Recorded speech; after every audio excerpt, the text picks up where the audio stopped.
Welcome, ladies and fairies, and step into my world of romance and whimsy, because we're sewing a summer wardrobe inspired by those feel-good, happy period drama movies and books.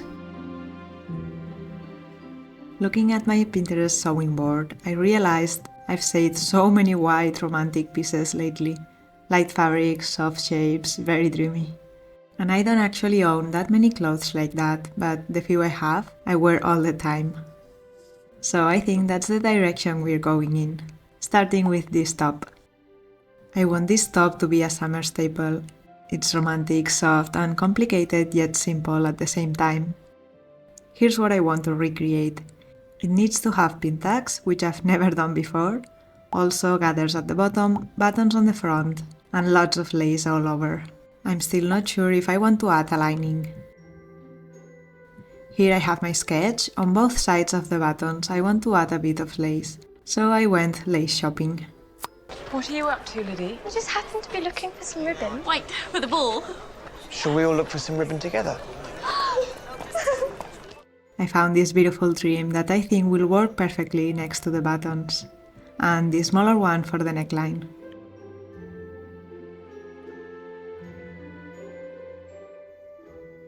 I didn't buy any fabric because I still have some leftovers of this white cotton bedsheet from when I made my Victorian bloomers. I'm so excited, let's start!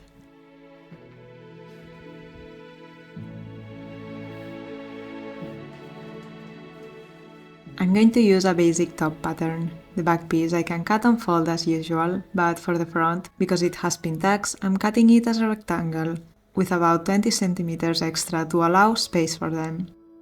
Once that's ready, I'll cut the front pieces properly. Then I will prepare the bottom plackets and start working on the Pintucks. I have to admit, I'm a little nervous about this part. Pintucks look so beautiful because they are so inch perfect, and I'm not exactly a perfectionist, so precision isn't really my strongest skill.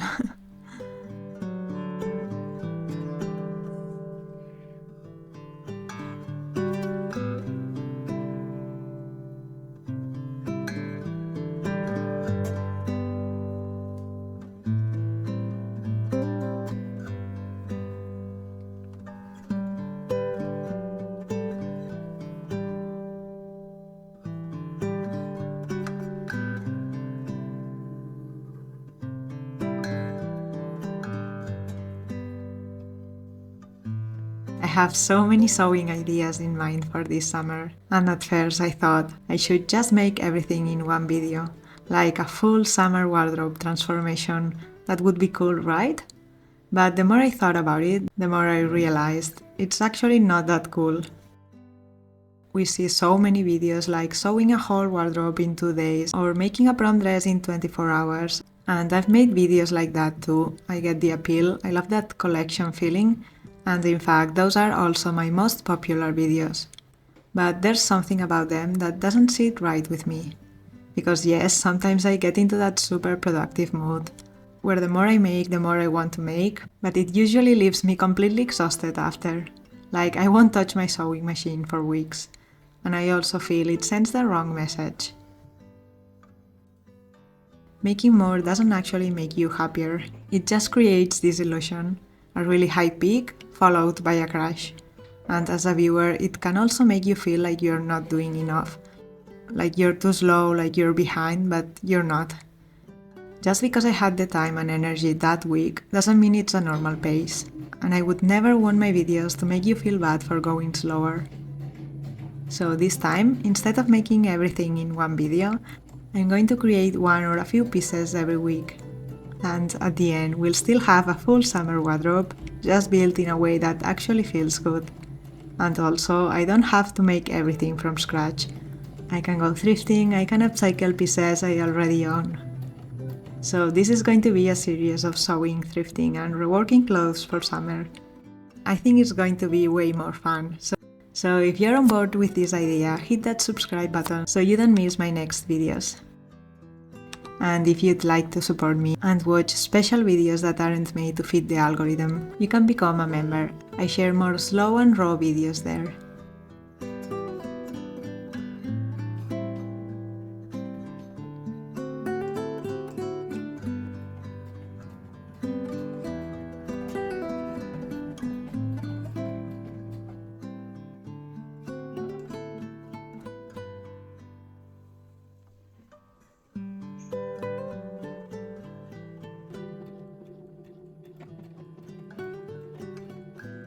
Now that I have the button plackets and lace ready, I'm going to start on the Pintucks.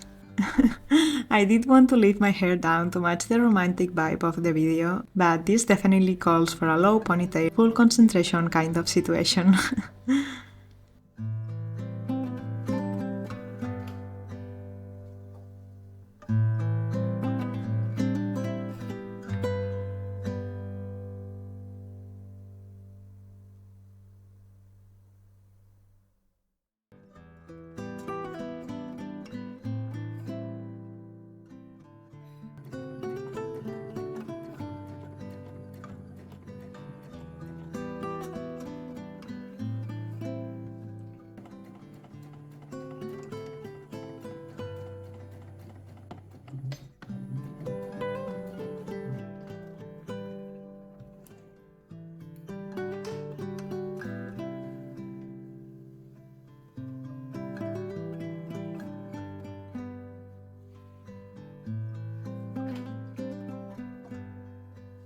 I watched a few tutorials, but I'm still not completely sure I'm doing it right. Some of the lines don't look the same.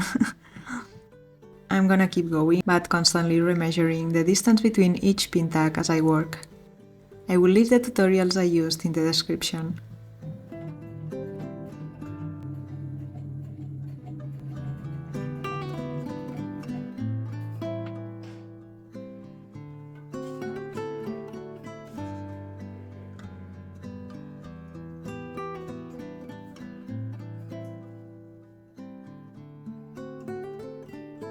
I'm done with the Pintucks. They don't look so bad after all.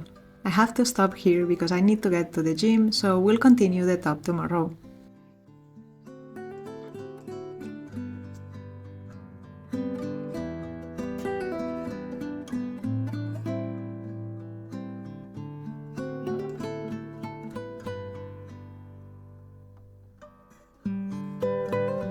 Good morning! Today we're adding a few more details and finally start constructing the top. Ideally, I'd also like to get the buttonholes done, but I'm teaching crochet this afternoon, so we'll see how much time I have. It would be lovely to have it done, so I can hand sew the buttons before going to bed. I find it so relaxing.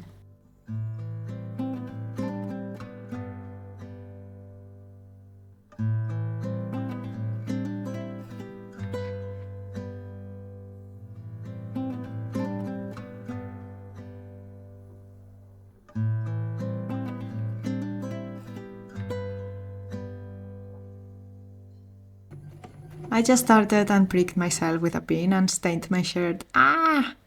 I made a quick Google search and found out hydrogen peroxide is great for removing blood stains. It came off very quickly. Now I'm facing good sides together, and since I had some lace leftovers, I will add 2 straps at the sides so I can tie the back for a more fitted look.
These are probably the most gathered gathers I've ever made. They look gorgeous, but this took so many hours and now I have to run to the workshop.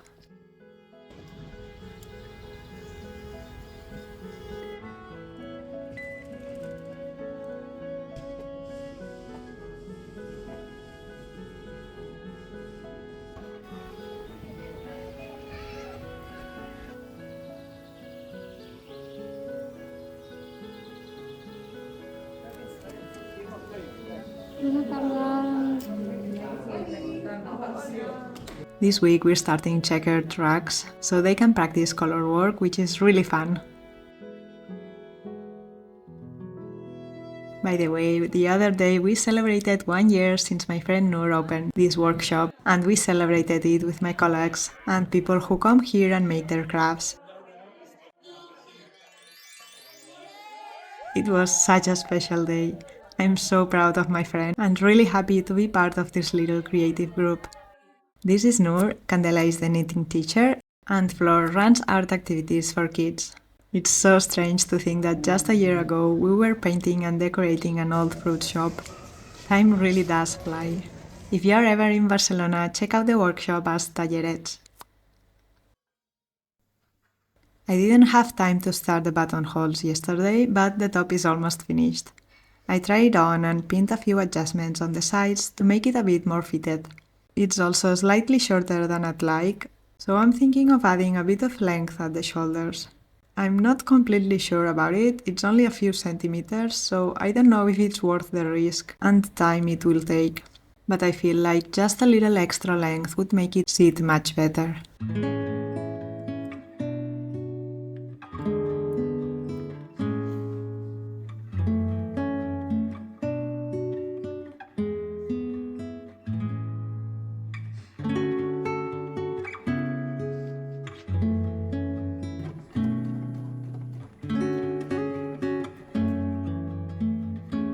I'm so glad I added that extra length at the shoulders. This turned out so cute.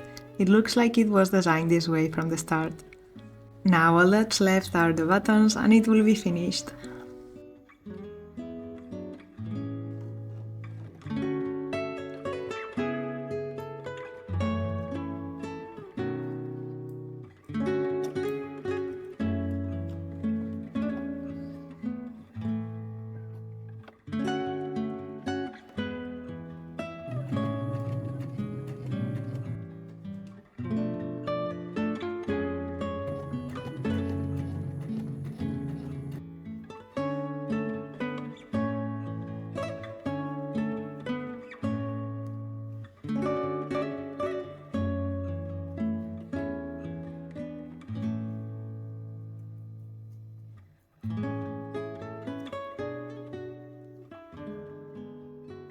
Hand sewing them is probably my favorite part. It feels so calm just sitting there stitching slowly, knowing you've already done all the hard work and that nothing can really go wrong anymore.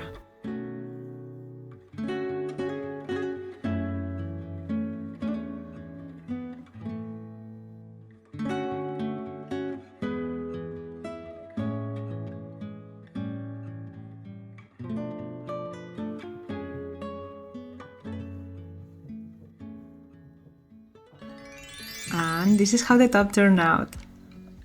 I can't believe this was a bedsheet just a few days ago. There's no way I could have made this top in a rush, alongside a bunch of other pieces. It took me 3 days and I think you can really see that in the result. From afar it looks quite simple, but up close, all the little details start to appear, the lace, the stitching, all those small touches that make it special. I feel like it reflects me in a way. I can come across as a bit quiet or simple at first, just because I'm shy, but if you get closer, there's a lot more there, both imperfections and the beautiful parts. This is exactly the kind of piece I want more in my wardrobe. So I thought I'd go thrifting and see if I can find anything with the same feeling. Can I actually find this aesthetic secondhand? We'll see.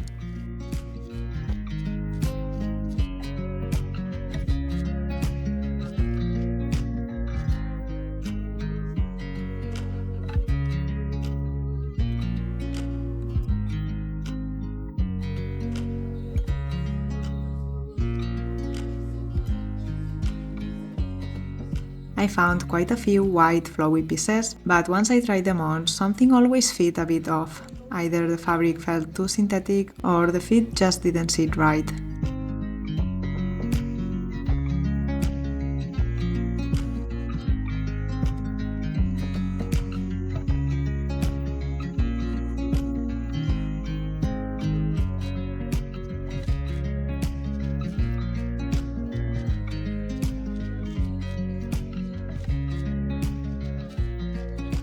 I went to a couple of thrift stores, but nothing really made the cut this time. That's the thing when thrifting, one day you get lucky and others not so much. I did find this cute knitted top, which I think will be really nice for summer. And I found clothes that fit this aesthetic in the past, but it takes time and a bunch of visits to the thrift stores.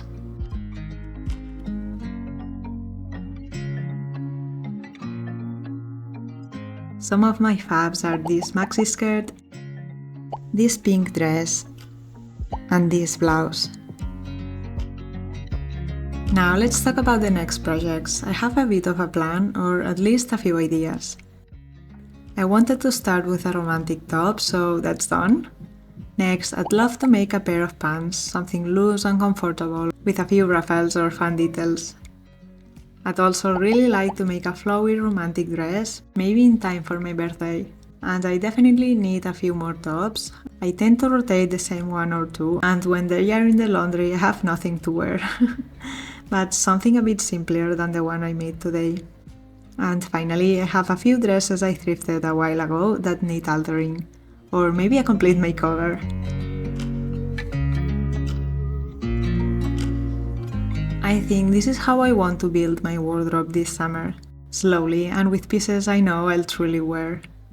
Tell me, what are your sewing plans this summer? I enjoy very much reading your comments.